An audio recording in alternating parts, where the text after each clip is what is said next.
cosas que más se usan en obstetricia y se abusan en obstetricia también hay que decirlo, los corticoides, es la parte de la madurez. Si bien es cierto que la madurez pulmonar fetal ha sido uno de los grandes avances de la medicina, que como todo se descubrió de manera incidental, no era la intención, sino estaba buscando efectos de los esteroides en ovejas, y se empezaron a dar cuenta que aquellas ovejas a las cuales les inyectaban los esteroides y estaban embarazadas y nacían estos bebitos, los borreguitos chiquitos, pues tenían mayor sobrevida que aquellos de la misma edad a los cuales nos aplicaban, y a partir de ahí se empezó a estudiar la función de los esteroides. Es muy importante que, pues de acuerdo a la fisiología que nos dijeron sus compañeros, se dice que en la etapa canalicular a las 26 semanas es capaz de producir factor surfactante de acuerdo al desarrollo biológico que vimos. Sin embargo, se ha demostrado de manera clínica que a partir de las 24 semanas nosotros somos capaces de inducir a los neumocitos tipo 2 a producir factor surfactante de manera artificial, ¿sí? Entonces, este es un punto importante para que nosotros podamos considerar a partir de cuándo un bebito es viable para que pueda tener posibilidades reales de sobrevida en función de la condición pulmonar. El factor surfactante, que ya nos habló su compañero, ¿sí? Está formado de fosfolípidos y proteínas, ¿sí? Y son con una función de evitar el colapso, ¿no? Esta parte de la tensión superficial lo que evita es que el alveolo, una vez en el proceso de respiración, el alveolo se colapse y permite que en la siguiente inspiración pueda ingresar el aire y pueda haber el intercambio gaseoso, que es importante.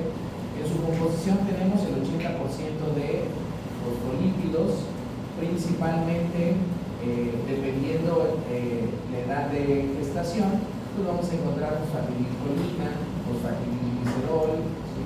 Fosfatidilheteronamina, fosfatidilinosinol, fosfatidilcolina, y el 10%, como comentó su compañero, tendremos unas proteínas y algunos serán lípidos neutros, fundamentalmente colesterol, que van a hacer que los fosfolípidos se acomoden de tal manera que se vuelvan hidrófobos y eso le dé la posibilidad de no colapsar como tal. Pues, ¿para qué nos sirve? Para disminuir la tensión alveolar, pero también estabiliza el alveolo, los bronquiolos terminales, y evita que se forme edema por el cizallamiento que tiene el tejido al estar constantemente abriéndose y cerrando. Mejora la parte que es la compliance, ustedes ya son expertos neumólogos, ¿sí? La compliance es esta posibilidad que tiene el pulmón de distenderse, y además mejora cosas como la capacidad residual funcional, ¿sí?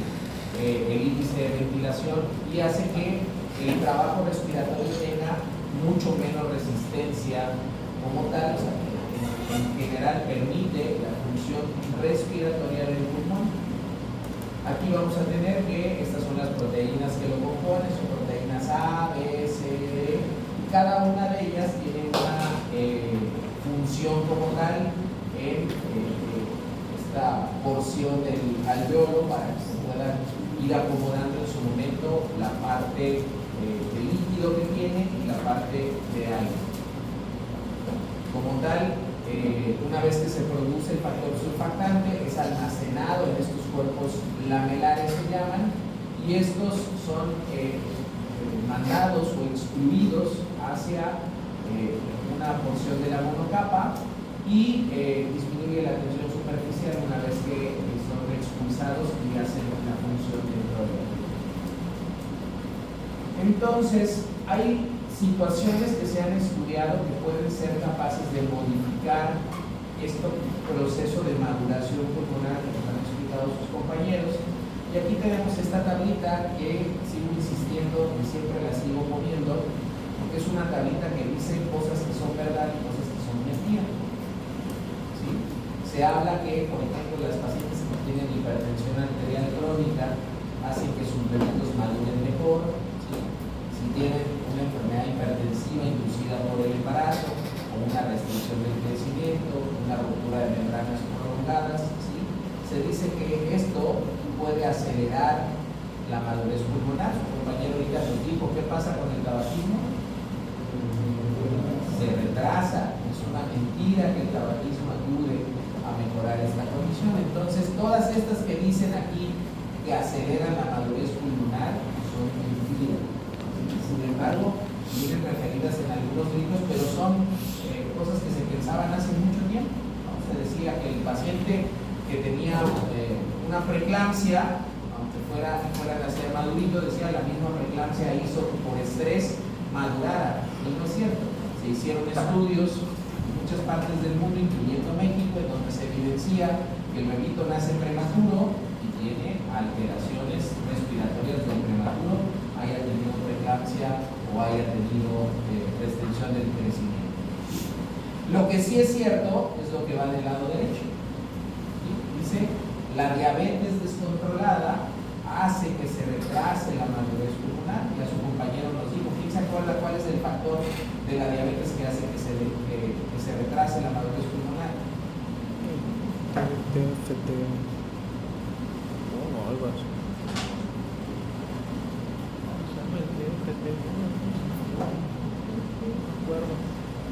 Dile esto. Muy bien. Él decía, en su tablita que venía a las 4, decía, la insulina regula, pero en exceso retrasa la madurez pulmonar, ¿sí? Y lo mismo pasa en condiciones de la hiperglucemia, no solamente la hiperinsulinemia hace eso. Un bebito con insulinización RH o bebitos que tienen alteraciones en la formación como una hernia diafragmática. Eso estamos hablando de bebitos que llegan al final del embarazo y llegan a un embarazo de término y que de todas maneras tienen retrasada la madurez pulmonar por estas condiciones, ¿sí? Obviamente el bebito prematuro, por la misma prematurez, no tiene. Ahora, decía la doctora, ¿cómo podemos saber nosotros esta parte de la maduración? ¿Cómo nosotros podemos interpretar qué tan maduro está ese bebito o no? Y bueno, de eso es lo que vamos a hablar ahorita, porque pues para eso tenemos que tomar en cuenta dos cosas de las últimas dos clases que vimos. Una es el líquido amniótico y otra es esta clase de la madurez pulmonar. ¿Cómo le vamos a hacer? Pues todo se obtiene a través de un estudio que se llama amniocentesis. La amniocentesis es un procedimiento que les permite a los médicos detectar o descartar problemas en la salud de los bebés mucho antes de su nacimiento. En el útero, el bebé está rodeado de líquido amniótico que proporciona protección y alimento. Las células del bebé se encuentran flotando en el líquido, lo que les proporciona a los médicos material genético para su evaluación. En la amniocentesis, el médico tomará una muestra del líquido para evaluar trastornos genéticos específicos y defectos de nacimiento. La amniocentesis, por lo general, se hace en el segundo trimestre del embarazo, entre la semana 15 y 18. Generalmente se les ofrece a las mujeres con determinados factores de riesgo, mujeres de 35 años de edad o mayores, lo que aumenta el riesgo de trastornos cromosomáticos como el síndrome de Down, un embarazo o niño anterior con algún defecto de nacimiento, análisis de sangre o ultrasonido que sugieren un defecto de nacimiento como el síndrome de Down o defectos del tubo neural o un antecedente familiar de trastornos genéticos como fibrosis cística. La amniocentesis también puede ser realizada en el tercer trimestre por las siguientes razones: para determinar si debiera ser necesario un parto prematuro cuando los pulmones del bebé están lo suficientemente maduros, para diagnosticar una infección uterina o para controlar la anemia en un bebé con incompatibilidad LH. Para comenzar el procedimiento, el médico usará ultrasonido para crear una imagen de objeto de estructuras cercanas en la pantalla de una computadora. Mientras mira la imagen, el médico puede elegir un lugar seguro para insertar la aguja. El médico puede administrarle una inyección de anestesia local para adormecer la superficie del abdomen, en donde se va a insertar la aguja de la amniocentesis. El médico mirará cuidadosamente el monitor ultrasonido para evitar el contacto con la placenta o el bebé. Luego, Introducirá la delgada aguja a través de la pared abdominal, en el útero y en el saco amniótico. Extraerá una pequeña muestra de líquido amniótico. Quitará la aguja y cubrirá el sitio con una venda. Su cuerpo fabricará líquido adicional para reemplazar el que se extrajo. El médico seguirá observando el ultrasonido para verificar que los latidos del corazón del feto sean normales y que el bebé toleró bien el procedimiento. Es posible que sienta leves ganas de defecar o presión en el abdomen inferior. Durante aproximadamente 24 horas después del procedimiento, se le aconsejará evitar el estrés físico como ejercicio enérgico, alzamientos, quedarse de pie durante un tiempo prolongado y actividad sexual.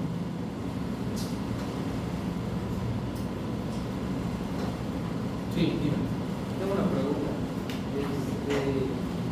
Por ejemplo, ahí qué se analiza, porque normalmente, cuando vimos los del líquido amniótico, vimos que pues, se optaban enzimas específicas. Por ejemplo, si hay aminoxidasa, dice que hay una reacción muscular, o si hay acetilcolinesterasa, que está mencionado del tubo neural, pero por ejemplo, si hay un defecto exactamente de los pulmones, algo ahí, o sea, que esto es como cuando a Shakira le empiezas a pedir la canción, no ha acabado el concierto, y oye, dale, espérame, dice en parte y luego cuando termine, si no te contesté, ya vemos. Ok. Entonces, ¿cuáles son las acciones? Ya tenemos este líquido amniótico, ¿sí?, que se obtuvo mediante este procedimiento de la amniocentesis. ¿Cuáles son las posibilidades que tenemos nosotros para determinar esa condición? Hace muchos años, este es un estudio que ha venido a desuso porque hoy tenemos más tecnología, pero este es un test que se hacía en los años 70, que se llamaba el test de Clemens, ¿sí?, en donde Clemens, utilizando sus conocimientos de física y química, pues él empezó a tratar de identificar de qué manera nosotros podemos saber si el líquido amniótico tiene ya los componentes suficientes. En esa época era muy complicado identificar mediante máquinas de laboratorio todos los componentes, pero entonces él se acordó que los fosfolípidos, el alcohol, tienen la capacidad de hacer una reacción que se llama desaponificación, y entonces él ideó este test haciendo pues diferentes concentraciones. Tomó 4 tubitos y empezó a poner, ¿sí?, en un tubo 1 mililitro de líquido amniótico,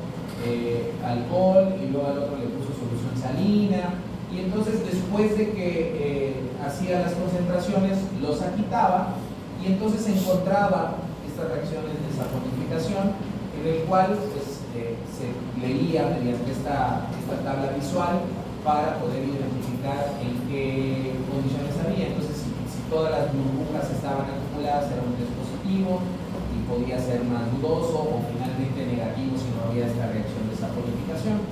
Entonces, pues era un test muy bueno en la época porque no había otra cosa, pero finalmente era un test con pues muchas fallas porque depende mucho del observador, ¿no? Hay que hacer diluciones, si te pasaste en una dilución, si no pusiste la cantidad correcta, entonces pues se vuelve una condición anormal. Pero después de ese tiempo, pues ustedes vieron la composición del líquido amniótico y empezaron a hacer algunas relaciones, ¿sí? Y entonces vino primeramente algo que se llama la relación lecitina-esfingomierina, en donde se dieron cuenta que por condiciones normales hay una cierta relación. Antes de las 30-32 semanas las concentraciones de lecitina realmente son muy bajas, menores que esfingomierina, pero después de la semana 32 estas concentraciones empiezan a elevarse,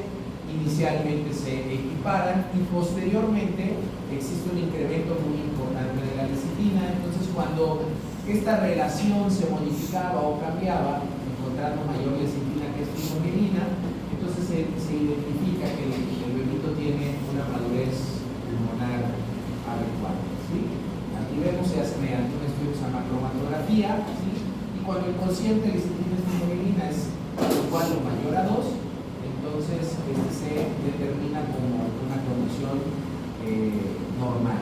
en pacientes diabéticas o en pacientes RH negativa para tener una mejor condición, porque ya quedamos que estas son de madurez pulmonar retrasada, pues se considera seguro cuando está por arriba de 3. Eso dice que realmente esta paciente tiene esa condición, ¿no? Entonces la siguiente pregunta es: ¿en qué hospital de Chiapas se hace esto? Y les voy a decir que no. Luego viene la posibilidad de medir fosfatidilglicerol, ¿sí? ¿Por qué fosfatidilglicerol? En la tabla que ustedes vieron dice que fosfatidilglicerol se empieza a producir en el pulmoncito del bebé después de la semana 36, ¿sí? Entonces, eso nos habla de que si lo vamos a encontrar presente, pues prácticamente va a estar, nos va a hablar de que tiene una madurez. Y además, por ejemplo, en madres diabéticas, suele no alterarse. Si está presente, realmente podemos confiar en que tiene una madurez pulmonar como tal. Eso hace que sea. Otra condición, tampoco se hace. Y llegamos a los famosos cuerpos lamelares, ¿sí? Acuérdense que los cuerpos lamelares son esos cuerpos en donde se colectan el factor surfactante como tal, ahí se almacena. Y los cuerpos lamelares tienen una condición de estos pueden contarse. El cuerpo lamelar tiene la posibilidad, o de su estructura, tiene el mismo tamaño que puede tener una plaqueta. Entonces, este estudio es prácticamente el único estudio de madurez pulmonar que podemos hacer hoy en día, al menos en Chiapas y en muchas partes del sureste, ¿sí? ¿Por qué? Porque es el único que se hace. Pero si ustedes van al laboratorio y le dicen: yo traigo mi líquido amniótico y quiero un recuento de cuerpos lamelares, todos los laboratorios los van a mandar con un tubo y les van a decir que no, es que ese estudio no lo hacemos, ¿sí? Pero si ustedes a su solicitud le cambian y le dicen: quiero saber cuántas plaquetas hay en este líquido amniótico, entonces les van a hacer el estudio sin ningún problema, ¿sí? Entonces pasa ahí. Y para este estudio tenemos esta consideración: más de 50,000 cuerpos lamelares consideramos que es un pulmón que está maduro.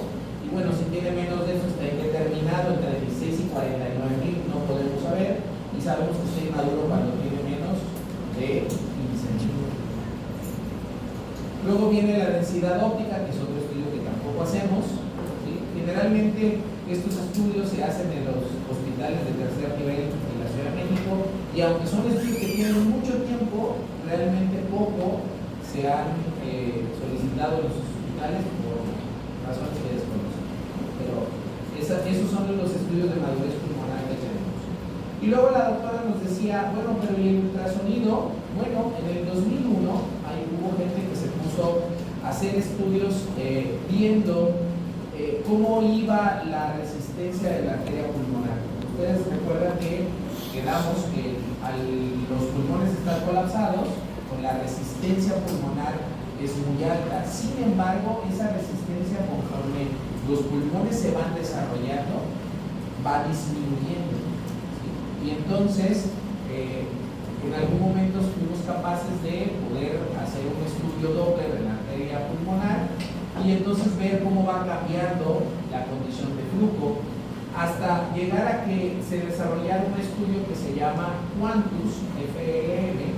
Y este es un estudio que no solamente mide la condición pulmonar, sino que hoy el ultrasonido nos da la posibilidad de medir densidades en los tejidos, y esas densidades nos permiten traducir qué tanto se va modificando un tejido o no, y entonces con un algoritmo de clasificación se hace. Este estudio hoy en día no se hace.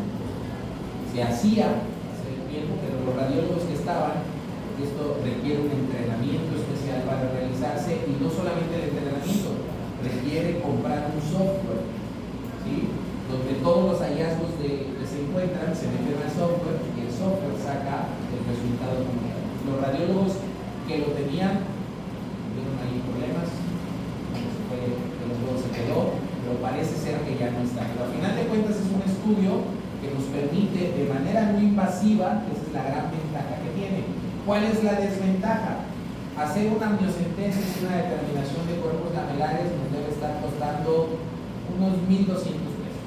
Este estudio nos debe costar unos 18,000 pesos. Entonces sí, además de que no está accesible, es una condición que está, pues es cara, ¿no? No está accesible para toda la población. Ahora, ¿qué tan bueno es el estudio o qué tan buenos son los otros estudios que tenemos? Primero vamos a hablar de sensibilidad y especificidad. ¿Qué me dice que es sensibilidad para una prueba?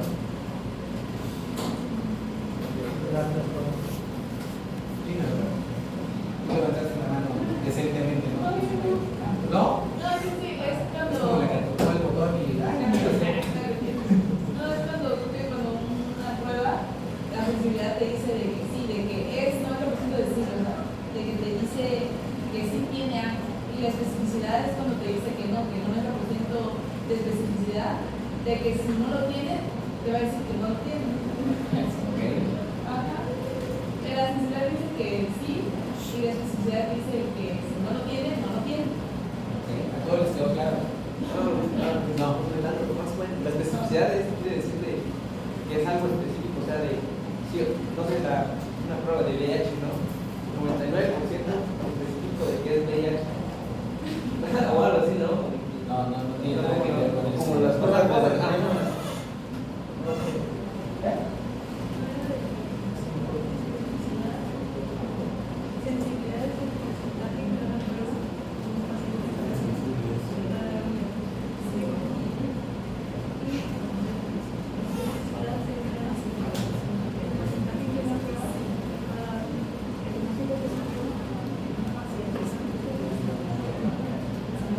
Muy simple, la sensibilidad es la posibilidad que tiene una prueba de determinar un paciente enfermo. O sea, si la prueba está positiva, el enfermo tiene la prueba, la enfermedad, ¿no? Y la especificidad es la capacidad que tiene una prueba de detectar al que está sano. O sea, si la prueba está negativa, es cierto que está. Y entonces, aquí por ejemplo, esta relación de si tienes fingomielina tiene una sensibilidad del 72%. De 100 pacientes que me salgan positivos, realmente el 72 de ellos sí van a estar positivos. O sea, sí va a ser que tienen madurez pulmonar. Pero luego tiene un 84, ¿no? Los que salgan en 84, esos realmente no va a haber esa condición, ¿no? Entonces, ¿cuál es la mejor prueba? La que tiene una sensibilidad alta y una especificidad alta. ¿Sí? Entonces ustedes ven, por ejemplo, los cuerpos lamelares tienen el 88% de sensibilidad versus el Quantus, que es la prueba hoy más valorada. La única diferencia es que en una tenemos que invadir al paciente y en la otra no es invasivo, ¿no? Y lo que sí tenemos es una especificidad, que los falsos negativos pueden ser más ahí que con el Quantus. Esa es la condición que tenemos que evaluar. Pero bueno, cuerpos lamelares en relación a sensibilidad suenan muy bien para realizarse. Muy bien. Entonces, una vez que ya tenemos esto, que ya podemos ser capaces de determinar si el bebito tiene o no madurez pulmonar, el punto es que nosotros podamos apoyar ese punto. ¿Cuál es el grave problema? El grave problema es que estas pruebas se hacen muy poquito. ¿Por qué? Por lo mismo, porque no están accesibles, ¿sí? Porque hay que invadir al paciente.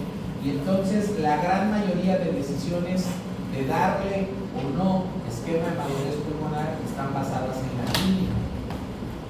¿Sí?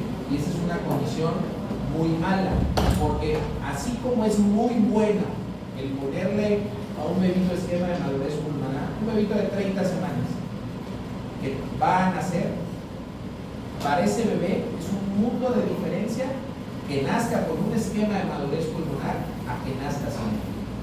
Es un hecho, el beneficio es brutal. Pero ese bebito de 30 semanas que hoy llegó con dolor la paciente, ¿sí? Dijeron, bueno, tiene una amenaza de parto y le pusieron esquema, pero ese bebito no nació porque los medicamentos fueron capaces de evitar que el bebito naciera, ¿sí? Y el embarazo siguió y le pusieron esquema de madurez pulmonar y en 2 semanas vuelve a tener dolor y vuelve a llegar al hospital y le vuelven a dar esquema de madurez pulmonar y luego el esquema repetitivo se sabe hoy en día que es un esquema que tiene deterioro en el cuerpo y así como es muy bueno para el pulmón, la exposición repetida a esteroides es mala para los bebitos, sobre todo en la condición cognitiva. ¿Sí? Entonces, anteriormente pasaba que llegaba la paciente, tenía dolor, le poníamos esquema, ¿sí? Todo bien, se iba a su casa. Y luego regresaba en 2 semanas o iba a otro lado en 2 semanas con dolor y allá también le volvían a poner el esquema. ¿Sí? Entonces, aquí dice, entre las 24 y las 34 semanas es la ventana de oportunidad que tenemos nosotros para poder utilizar. Es una medida muy eficaz para disminuir el distrés respiratorio, para disminuir el requerimiento de oxigenoterapia y soporte ventilatorio y además para influir en otras 2 patologías muy importantes del prematuro, que es la hemorragia interventricular y la enterocolitis necrotizante. Son las 3 patologías que más morbilidad y mortalidad provocan en un recién nacido prematuro. Entonces, ¿cuáles son los que podemos utilizar? Bueno, podemos utilizar este que se llama betametasona, ¿sí? Que en general es un glucocorticoide, ¿sí? Que la combinación adecuada es esta que yo les muestro aquí, que se llama Celestone-Sulfam, porque tiene la combinación perfecta entre fosfato y acetato de betametasona. Ustedes van a ir a los hospitales y en los hospitales solamente existe una presentación que tiene solo fosfato, no tiene la combinación. ¿Sí? Aún así, pues es la única que hay y es la que utilizamos, pero en general la mejor combinación para esto es la que tiene esta fórmula farmacéutica. Es un acetato de liberación prolongada que le da hasta 7 días de buena concentración. Por lo tanto, el esquema de madurez pulmonar, una vez que yo se lo puse aquí, tiene una vigencia de 7 días. El efecto, tanto los efectos secundarios como los efectos buenos, los vamos a tener hasta por 7 días. Tiene un metabolismo hepático, ¿sí? Y pues una vida biológica entre 36 y 54 horas. Y el otro es dexametasona, que igual es un corticoide muy potente, que también tiene una vida biológica hasta de 54 horas con un metabolismo hepático. Son los 2 esteroides que están indicados para el esquema de madurez pulmonar porque atraviesan correctamente la barrera placentaria y alcanzan muy buena concentración en el útero. ¿Cómo actúan? ¿Sí? Como tal, es un complejo corticoide, hace que las proteínas de surfactante B y C se produzcan de manera adecuada y ayuda al leucocito tipo 2 a la producción de los fosfolípidos como el fosfatidilglicerol y la fosfatidilcolina, lo cual hace que aumenten esas concentraciones y el factor surfactante se vuelva un factor surfactante funcional. También ayuda al desarrollo estructural, ¿sí? Mediante la formación de elastina, y ayuda también a la formación de los leucocitos tipo 1, que son los estructurales. Pues no solamente ayuda a la función de intercambio gaseoso, sino mejora también las condiciones de la estructura pulmonar como tal. ¿Cómo se indica? Betametasona se indica a razón de 12 miligramos de manera intramuscular, eso es bien importante, no se pone vía venosa, tiene que ser de manera intramuscular para que tenga el efecto. Se aplica los 12 miligramos cada 24 horas por 2 dosis. Y la dexametasona se aplica a razón de 6 miligramos intramuscular cada 12 horas por 4 dosis. Los dos a razón de completar 24 miligramos. Y una vez que vamos a tener el efecto máximo, lo vamos a alcanzar a 48 horas después de la aplicación de la primera dosis. Hay que darle un tiempo. Entonces, todo el esquema de madurez pulmonar de que iniciamos a que está listo al 100% de efectividad son 72 horas que tenemos para esta condición. Si nosotros aplicamos el esquema de madurez pulmonar y no tenemos ese tiempo completo los beneficios empiezan a disminuir. Sin embargo, también también vamos a tener unos beneficios de los que vamos a hablar. Entonces el beneficio máximo lo encontramos 24 horas después de la última aplicación y hasta los 7 días después. Después vienen cosas que están muy debatibles y que han sido una condición que ha tenido pues durante muchos años un gran debate a nivel mundial, que es el hecho de los esquemas repetidos que les comentaba. ¿Qué tan bueno es darle esquemas repetidos a un bebito cuando este bebito no ha nacido? ¿Sí? Y los estudios en experimentación y observaciones en humanos han hecho que dice que tiene un efecto adverso sobre el crecimiento, el desarrollo fetal y sobre todo el desarrollo neurológico.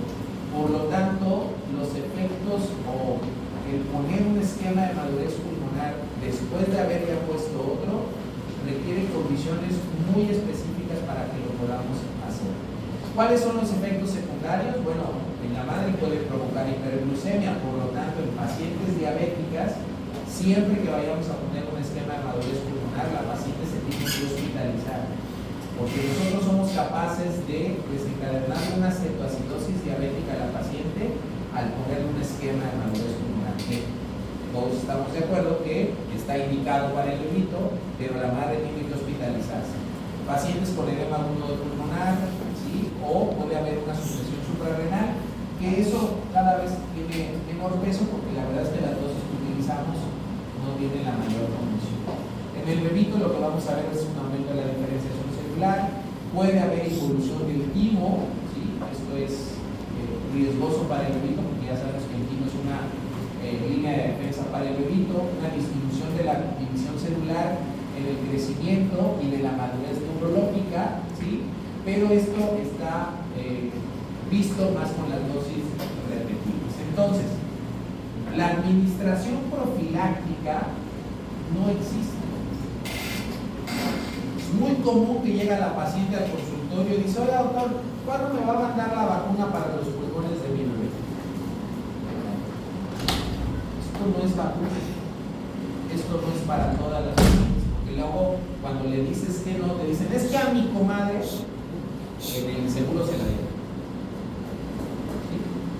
No es una práctica profiláctica, no hay una guía para decir a las 34 semanas hay que aplicar, no, eso no va. Esto se le aplica a la paciente cuando tiene un riesgo real de nacimiento en los siguientes 7 días. Eso lo vamos a evaluar cuando veamos el parto pretérmino. Es una paciente que real tiene una condición porque tiene un parto pretérmino, porque ya desarrolló una preeclampsia, porque tiene alguna otra complicación la mamá y el bebito tiene que nacer, pero es una condición real de riesgo, entonces ahí es donde debemos de poner el esquema de madurez pulmonar. Sobre todo pensando en el hecho que solamente tenemos una bala para eso. Que después aplicar otra, ya vamos a ir no tanto en beneficio, sino también en deterioro del bebé. ¿Sí? Entonces dice: solo se repetirá la dosis si reaparece o persiste el riesgo de parto en los próximos 7 días. Y aquí es que muchas de las veces la paciente realmente no tenía riesgo de nacer, pero le aventamos el esquema. Y pasa mucho. Llega la paciente a las 3 de la mañana a las áreas de urgencias y dice: ¿me duele? Ni siquiera preguntamos qué le duele, porque lo que le duele es otra cosa, y ya le estamos poniendo el esquema. ¿Sí? Es una práctica muy arraigada, pero que es muy mala. ¿Sí? Si el número de dosis no debe superar 6 dosis, no, ya ponerle 6 dosis a ese bebito es para que termine en moreno. ¿Sí? Ya, ese tipo de cosas vamos a ver. Y si el riesgo reaparece, la primera dosis se administrará una dosis solamente. Estas son como dosis de rescate. Entonces hay mucho debate en el hecho si se debe hacer o no. La condición es que lo que no está en debate es los efectos deleterios que tiene en el bebé. Entonces, la verdad es que no debería de existir. Y obviamente esta no es una condición para darla en el consultorio. ¿Quién está contraindicado a utilizar? Ya sabemos si tiene malformaciones incompatibles de la la vida, un parto inminente, poliomielitis, ¿sí? Un desprendimiento prematuro, cosas que tengan que resolverse inmediatamente, no tiene función de ser. Y la paciente que tiene una condición como una cetoacidosis diabética la vamos a complicar, y si es una condición como una eclampsia tampoco tiene condición de ser, porque esa paciente tiene que nacer en menos de 6 horas. Entonces, la literatura mundial hoy habla incluso de poderlo aplicar a partir de las 22 semanas. Eso no está a discusión ni disponible para nosotros. 22 semanas lo va a aplicar los hospitales más grandes de Estados Unidos, a lo mejor los hospitales de tercer nivel en las principales ciudades de este país, pero no en los hospitales que tenemos aquí. Aquí lo que nosotros tenemos que determinar perfectamente es cuál es nuestro límite de viabilidad en el hospital. ¿Sí? La unidad de cuidados intensivos tiene un límite de viabilidad, y hace poquito salió un reportaje por ahí donde sale una de las pediatras a decir cuál es ese límite de viabilidad. Hoy considera que tenemos la posibilidad de sacar adelante un bebito de 26 semanas. ¿Sí? Entonces, si el bebito tiene menos de 26 semanas, no le vamos a poner esquema de madurez.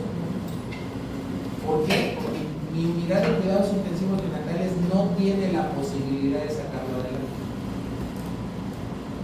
¿Sí?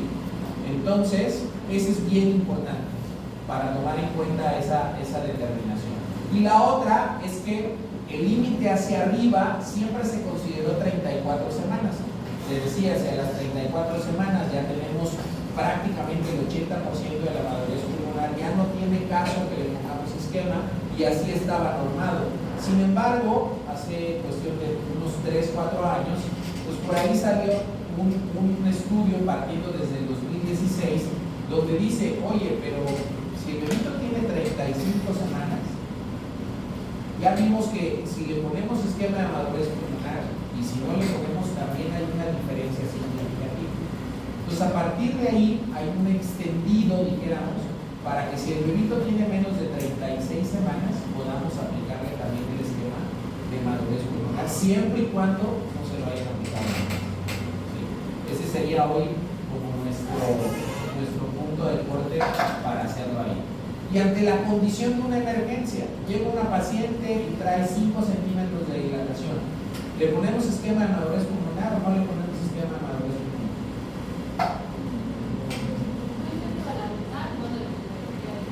Ajá. ¿Qué dices? Bueno, depende de cuánto vaya a tardar. ¿Cuánto se va a tardar? ¿Será que se va a tardar 72 horas en nacer? Pues no serviría. Exacto.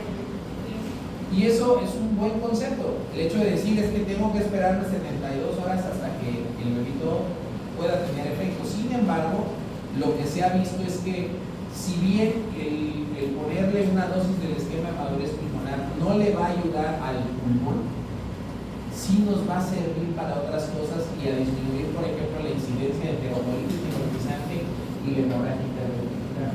Por lo tanto, esos pacientes deberían beneficiarse de ponerle por lo menos una dosis del esquema. Y claro, lo ideal sería ponerle una inhibición. ¿Sí? Y tratar de detener cuánto, lo más que se pueda, el nacimiento de ese bebé. ¿No? Ya, insisto, lo veremos cuando veamos el parto preterno. Solamente en los casos en donde ya viene un expulsivo, van a ser en menos de una hora, pues ahí no tendría ningún sentido poner como tal. Alguien de repente empezaron a hacer, nos dicen, bueno, y si, ¿por qué me espero a ponerle la siguiente dosis cada 24 horas? Y si mejor se las acorto o le paso todo el esquema completo, ¿sí? No hay ningún estudio que avale el hecho de que si le administramos antes la dosis esto mejore, y tampoco si lo ponemos intravenoso, porque por ahí alguien también dijo, bueno, si le ponemos intravenoso, a lo mejor la vía hace que se acelere esta condición, y no, tampoco hay evidencia de que eso vaya a mejorar las condiciones. Y hay casos especiales, como por ejemplo las gestaciones múltiples, ¿no? ¿Qué hacemos? ¿Será que le ponemos doble esquema de madurez pulmonar? No, es el mismo esquema de madurez pulmonar, sean 2, 3, 7, 10 bebitos, es exactamente la misma dosis, no hay por qué aumentarla. Y tenemos pacientes que ya utilizan corticoides, ¿no? Por ejemplo, pacientes que tienen un lupus y utilizan prednisona, que tienen una artritis reumatoide y utilizan prednisona. Lo que tenemos que saber es que la prednisona y todos los demás esteroides no cruzan la barrera placentaria. Entonces yo no puedo decir que porque la paciente tomó prednisona todo el embarazo, el bebito va a tener pulmones maduros. Tiene que ser a fuerzas betametasona o dexametasona en ese momento para que tengamos respuesta al esquema de madurez pulmonar. Si no, no tiene ninguna validez los otros esteroides. ¿Alguna duda? Yo espero ver.